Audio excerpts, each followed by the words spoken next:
Monday Night Raw just had its debut episode on Netflix. It was filled with a lot of high caliber matches, but the show ended up leaving a lot of fans, including myself, a bit disappointed. Now, there's been a lot of coping on social media, people saying that fans had their expectations too high and you should have expected the kind of show that you got. I feel like that's nonsense, honestly.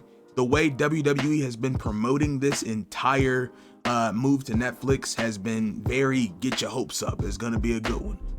The show wasn't bad, but it definitely left me with a sour taste in my mouth from the overwhelming amount of packages and promos that didn't really need to be there. The problem was not really the matches, honestly. Some of the matches could have definitely been better. Some of them could have been cut completely. But I feel like every match except for maybe Jay and Drew had the correct winner. So they got the booking right, but when it comes to structuring the show, that's where you start getting my main concerns. Before I get too far into the video, I am trying to get this channel to 1,000 subscribers before my birthday. We're gonna do my birthday. So if you guys love pro wrestling, you feel me, AEW, WWE mainly, you might cover some New Japan, maybe, subscribe. I would love for you guys to join the channel. Let's build a community. If you want to subscribe to my gaming channel, it's in the description as well. And yeah, let's get back into the video. So first, starting out the show, we had the whole cold open that they posted on Instagram and Twitter and all the other social media platforms of the past of Monday Night Raw and the story Triple H was trying to tell. He comes out, it was like a whole tarp hiding the ring, and it drops. Triple H is standing right in the middle with a Fortnite logo, Real American beer, Cricket, Snickers, I believe, and that was pretty much it. He was standing there, he does the whole new era, Netflix, are you ready? Is what it is. Right after Triple H leaves the ring, you hear, if you smell, The Rock comes out. The Rock, final boss, or so we thought, comes out, and he's acting a little different. The Rock is playing it up to the crowd. The Rock goes all the way to the side of the ring. He gives the People's Championship to his daughters. I'm like, okay, interesting, cool. Didn't really expect him to do that. He gets back in the ring and he reverts back to the old 2013-14 Rock, playing it up to the crowd, getting his shtick off, thanking the Netflix individuals. As soon as he did that, I was like, okay, I know where this show is going. I know exactly what kind of show this is about to be. This is gonna be a newcomers come on in type show. And then the really interesting part, the part that kind of got me a little confused and maybe a little heated, he thanked Cody Rhodes for everything he's been doing. Now, this is the same guy that left Cody Rhodes bleeding outside of his bus. This is the same guy that had done everything in his power not to have Cody Rhodes in the main event of WrestleMania. The same guy who pinned Cody Rhodes, the same guy who came out to Raw after WrestleMania being very weird and pretty much insinuating he wanted to fight Cody Rhodes for the championship. This is the exact same guy that came out after the Bad Blood match. What happened? I understand that this is like a whole, yeah, thank you. Thanks everybody for being here. Thank you for having us on Netflix. It's gonna be a great new era. I understand that, but that's what Triple H did. Why did The Rock have to come out and do that? Why couldn't Triple H thank Cody Rhodes? I mean, this is the questions we have to be asking, because he was Moana Rock. He was not the final boss. So that's also telling me that this man's not gonna be at WrestleMania. Unless he comes back and goes back to his evil ways, but then we're gonna have even more questions. Why were you babying up Cody Rhodes? He even shouted out Roman Reigns before the match. He was like, yeah, my cousin Roman Reigns, he's gonna be fighting for his position as the tribal chief back. He did that as well. Why? What was the whole point of that Bad Blood thing? There's been a lot of reports saying that he was gonna do a whole bunch of stuff in April that he wouldn't be able to make it to WrestleMania. Yes, I'm starting to believe him. Because why would you kill off almost a year of story just like that? You don't think that once you come back and you try and do the whole final boss thing, you don't think we're gonna remember that? So now you got different personalities, my guy? Like, come on. We really could have saved all the thank you Netflix and thank you to my workers stuff for Triple H. So that's my thoughts on that. We get into our first match. Roman Reigns versus Solo Sikoa, Tribal Combat. I'm gonna be 100% honest. I did not care about this match. It wasn't necessarily bad, but I would necessarily say it was good, okay? So the match opens up. Like I said, I didn't really care. I'm not a Solo fan. Roman's cool. He's not as over with me as he is for the rest of my house. The rest of my house loves some Roman Reigns on a scary level. I'm not gonna lie. Whenever that music hits, everybody got their ones in the air. I do too, but I'm not jumping and gyrating like the rest of my family, but it is what it is. Roman comes out, Solo comes out, the match starts, and Solo, honestly, was dominating Roman Reigns for most of this match. He was putting the work in Roman Reigns. They were hitting each other with chairs, kendo sticks. Solo hit him with a spinning solo multiple times. I think he hit him on the announce table with it as well. The announce table got battered tonight. Jesus. The announce table got destroyed multiple times. But Solo hit a spinning solo on Roman Reigns onto the announce table and in the ring. This entire time, Solo is destroying Roman Reigns. He's destroying my guy. Roman ends up getting the upper hand again. He's playing defense, but he ends up getting the upper hand. He does his little freaking uppercut type moves. He does some Superman punches. He almost hits Solo Sikoa with the concerto. Very brutal stuff. He almost hit him with concerto. I believe Roman ends up going for a spear and he's pinning Solo. I'm like, this match is not going to end this early. This is going at least 30 minutes. So, of course, I was right. The ref ends up getting pulled out of the ring by Tama Tonga. I'm like, brother, here comes the role play. Here comes the Roman matchstick. Nobody wants to see this, bro. I know it's tribal combat, but why are other people allowed to get involved? When I'm thinking tribal combat, I'm thinking the Black Panther trial. That's what I'm getting in my mind. I don't get the whole family jumping in to help one person become tribal chief. Why don't they treat it as a Black Panther situation? You don't think Roman and Solo can carry a match by themselves? Is that what we're saying? This whole tribal combat shtick is just an excuse to get every member of the bloodline in. They do it for every match anyway. Why make a whole stipulation for it? There's no point. So, Tama Tonga and Jacob Fatu end up freaking jumping Roman Reigns. I'm sitting here with my hands in the air like, where the frick is Sami Zayn, Jimmy, and Jay? Where are they at? Where are they at? This nigga is getting jumped in the ring. And it took them all but 5 minutes, almost. That's what it felt like. It might have been like 2 or 3. It took them that long to come out and make the save. So they come out, they take forever. They even the odds for the most part. They end up hitting Solo with a disgusting combo. Jimmy hits a super kick. They push him into the side. Sammy comes in with a haluva kick. Sammy feeds. Well, Solo was kind of stumbling a little bit. I guess he missed his cue. Sammy feeds Solo's body to Roman Reigns for a spear, and he kicked out. Solo Sikoa kicked out.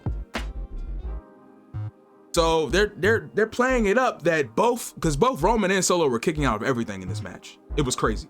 They were both kicking out multiple times. While Roman was getting jumped, they went for at least 2 pinfalls, and Roman kicked out of each one, including a Samoan spike, which was a very protected move last year. Now everybody kicks out of it. Beats me. So after Jacob Fatu, Tama Tonga, Sami Zayn, and Jimmy Uso, go back to the bag, they're fighting each other still. Kevin Owens comes out, and that popped me. I was like, okay, Kevin Owens inserting himself where he doesn't belong, because this is what he wants to do. He wants Roman out of the company. He wants Roman done and dealt with. So it made sense. It was cool. He comes out and he stuns Roman Reigns. He gets Solo Sikoa's corpse, puts it over Roman Reigns. 1, 2, Roman kicks out. Both Solo and Kevin Owens are like, what the frick just happened? So KO starts pounding Roman Reigns and you hear Cody Rhodes music hit. Cody comes out for the save, bites off Kevin Owens. Roman eventually gains the upper hand again, leading into a double, I believe it was a double spear. He spears him one time. Solo Sikoa stumbles into the corner and he gets speared again. Roman Reigns is once again your tribal chief. So overall, I mean, the match was really carried by the shenanigans in it, if I'm being 100% honest. I was bored most of the time.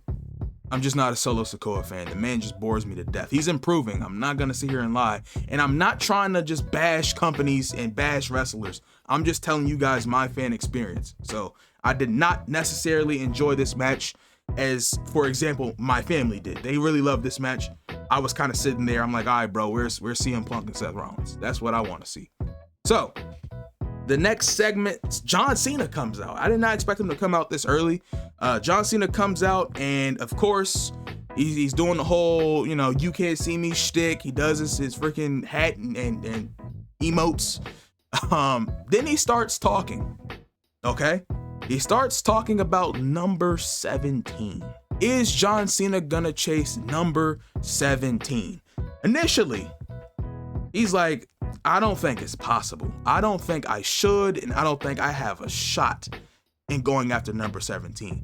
He was talking in a way where it's like, or I could, you feel me? I could win the Money in the Bank. I could win the Elimination Chamber, or I could win the Royal Rumble. Crowd pops. I'm like, okay, this man is obviously gonna be a top contender for the Royal Rumble. I mean, it's either him, Punk, Rollins. I could see Reigns getting it, but I don't think Reigns is gonna be fighting for a championship at WrestleMania. I wouldn't mind it, but I highly doubt it. So then he starts listing off people he would like to fight. He said Drew McIntyre, Cody Rhodes, crowd pops, of course. That's what they want. They want John Cena to get number 17. They were even chanting, you deserve it, to Cena getting number 17. And then he mentions Logan Paul. I'm like, all right, bro, Logan Paul is scheduled to be on this show. He's probably going to come out right here, isn't he? He did not. John Cena got to go out of the ring, declare for Royal Rumble, and go back to the backstage.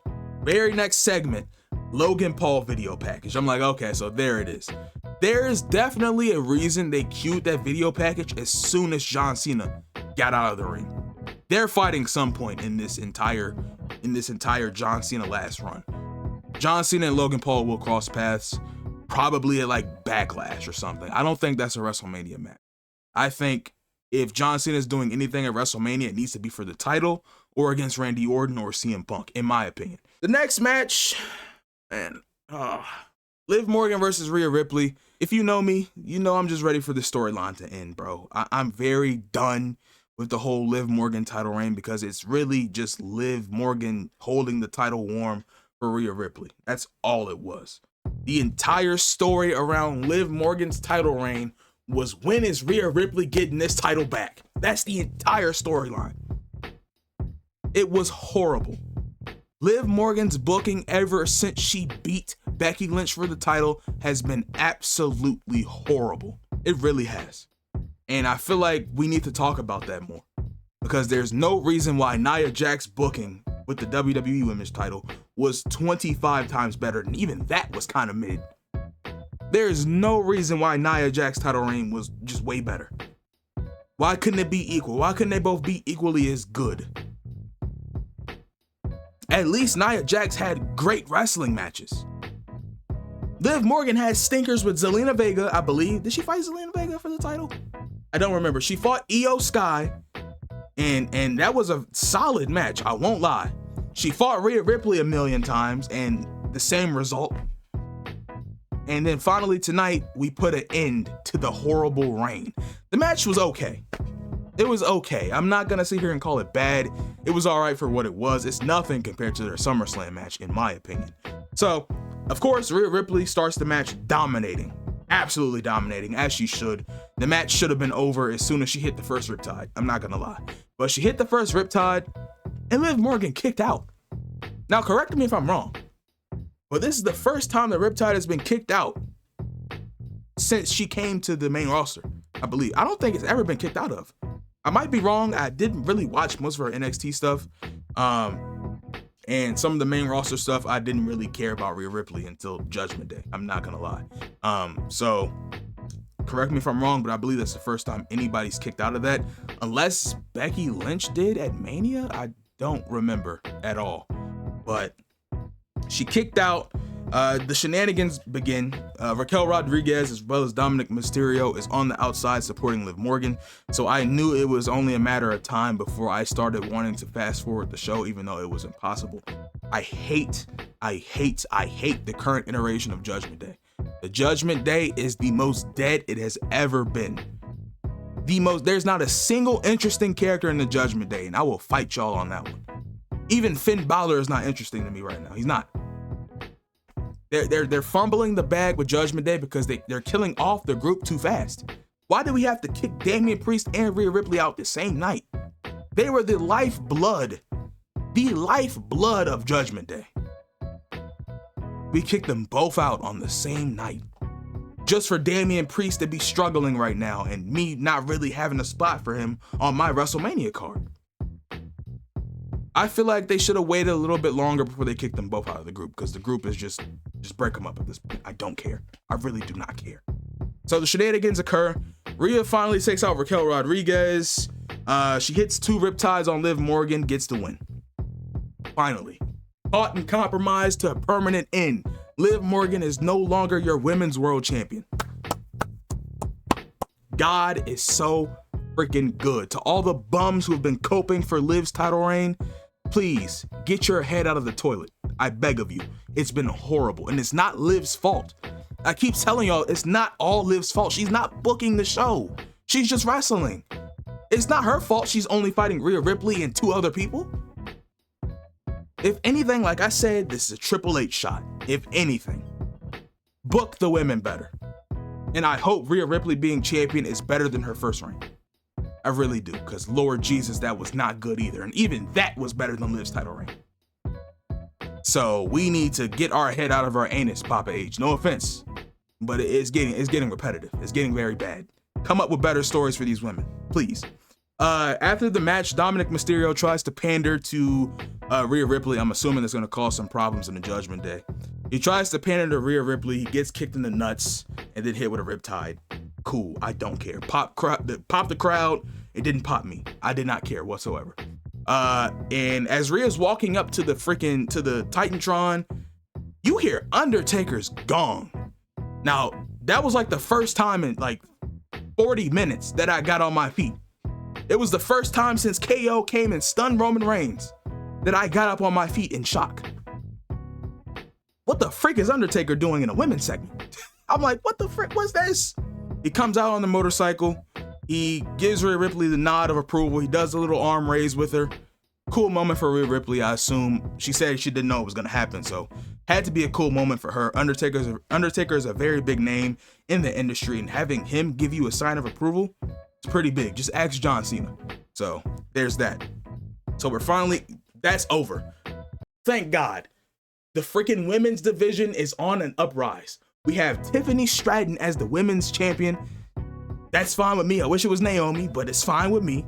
That's cool. We got Liv Morgan out of here. Rhea Ripley's the champion now. Amazing. And then tomorrow, the only great women's champion in WWE for the past year and a half, Roxanne Perez, is going to lose her title to Julia.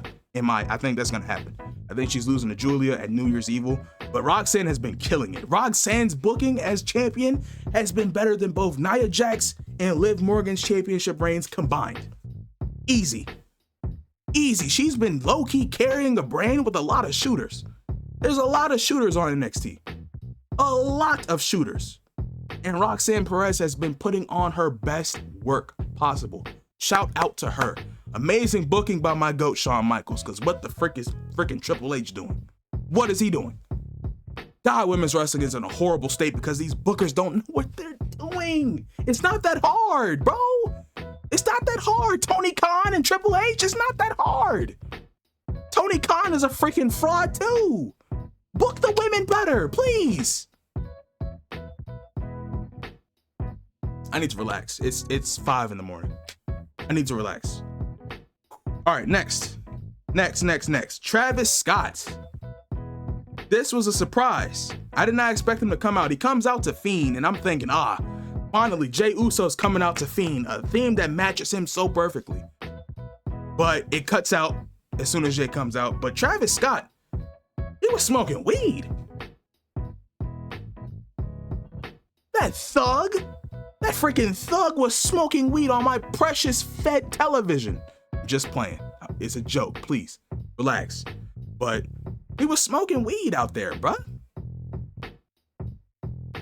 This is Netflix for sure. This is Netflix and not USA for sure. He comes out with Jey Uso.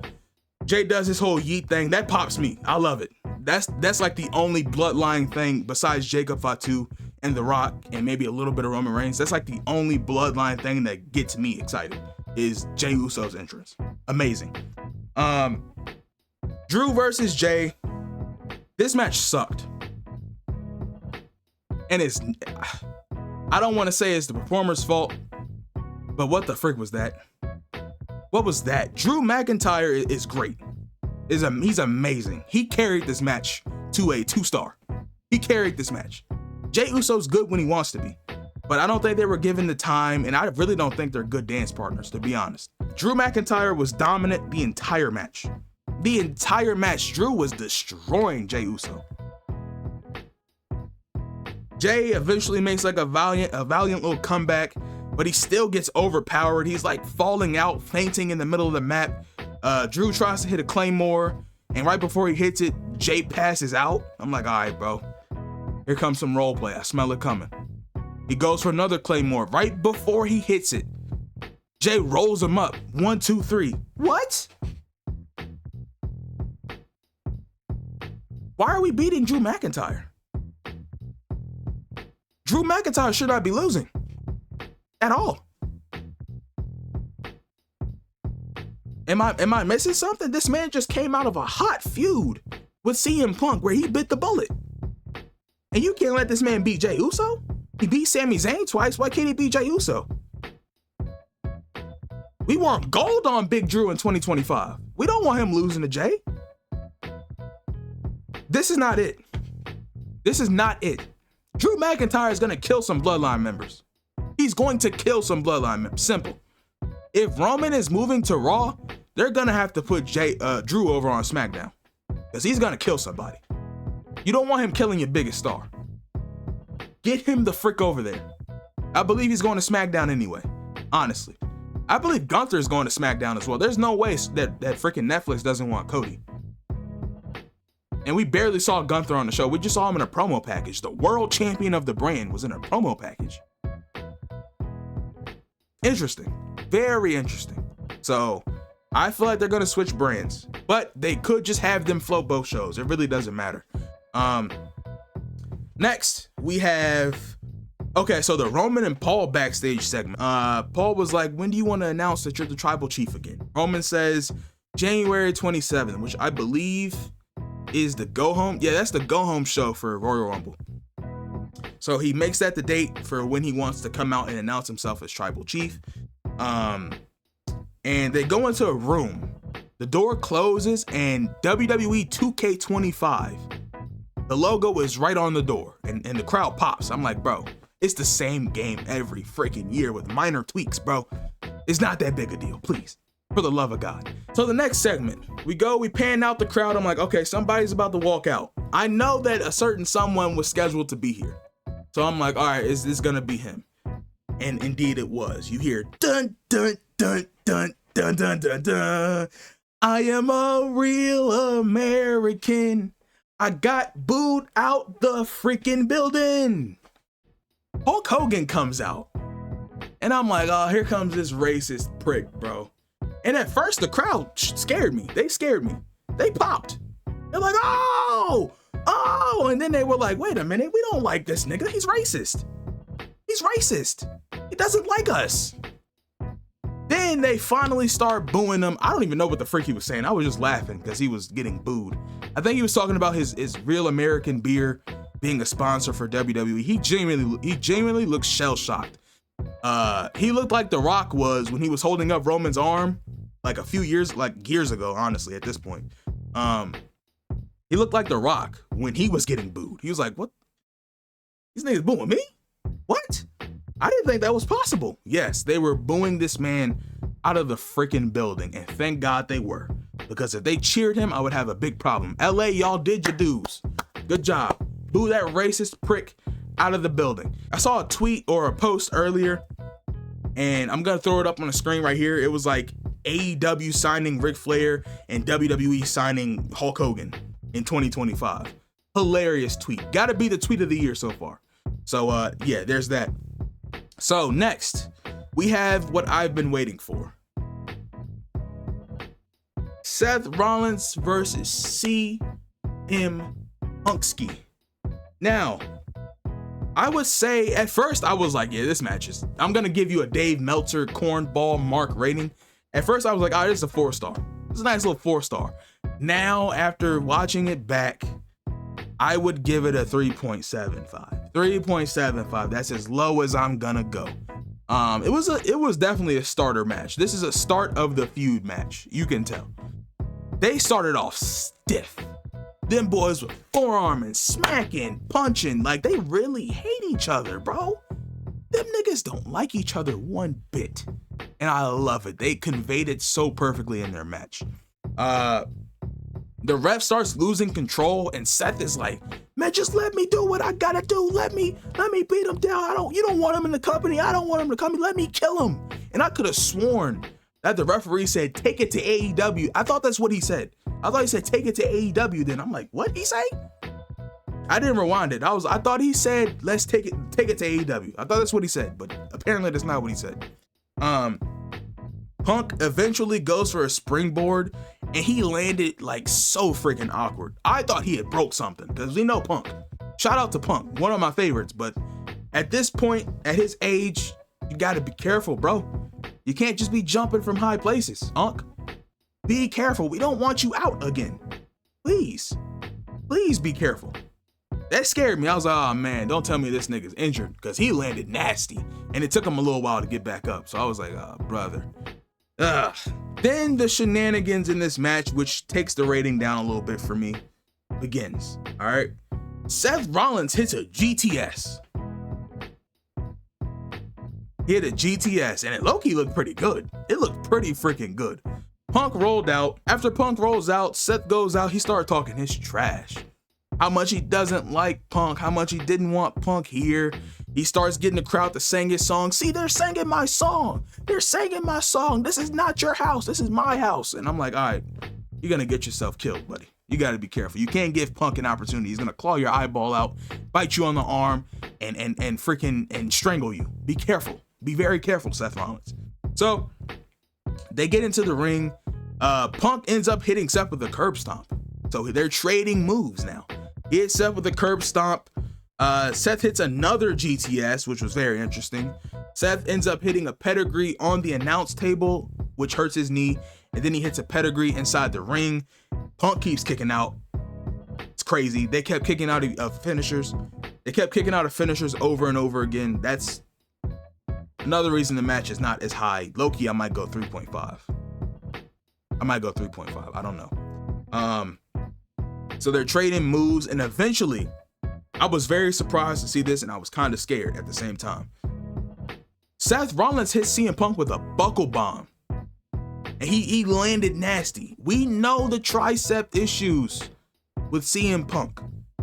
This is the second scare I had in this match. I'm thinking, Punk definitely ripped something, bro. Punk definitely just ripped something off the bone. You gotta be careful. You can't do a buckle bomb on Punk in 25. Be careful. After the buckle bomb, Seth hit him with a curb stomp, but Punk was way too close. He dragged Punk to the ropes.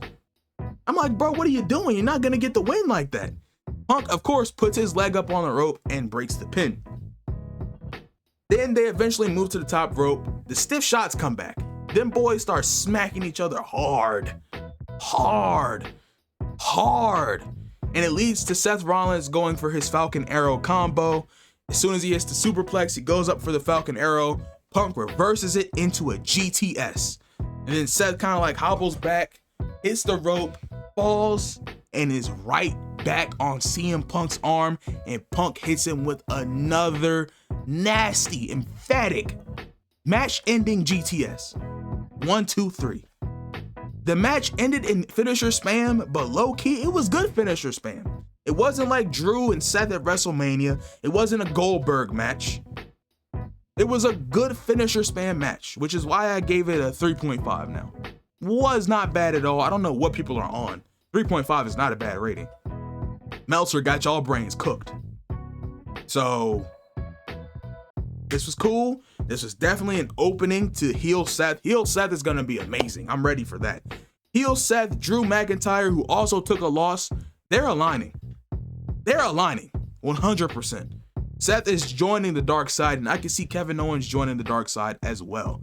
I don't think this whole brand split thing is going to last much longer. They're going to have the separate titles and whatnot, but I think they're going to focus more on building continuity between the two different shows, because Netflix is $23 a month for premium. I think the lowest plan is like $6, but still that's like separate of everyone else's cable. If you're outside of the country, you get everything WWE on Netflix. But if you're in US, you have to be on cable in order to watch SmackDown. Another problem I had was the obscene amount of commercials. We in US have commercials for some reason. Everywhere else does not have commercials. So you mean to tell me I'm paying $24, $25 a month and I still got to sit through commercials? Seriously, I had to buy my own Netflix account because they made the household rules so strict. Anyway, I'm gonna get off that topic. Please do something with the ads. I want to watch the whole match through on Netflix. But like I said, I'm trying to get this channel to 1,000 subscribers. So if you guys enjoyed this video, please hit a like and subscribe to the channel. And I will catch y'all in the next one. Let me know what you guys think about the whole Raw on Netflix show down in the comment section below. I'll catch y'all in the next one. Peace.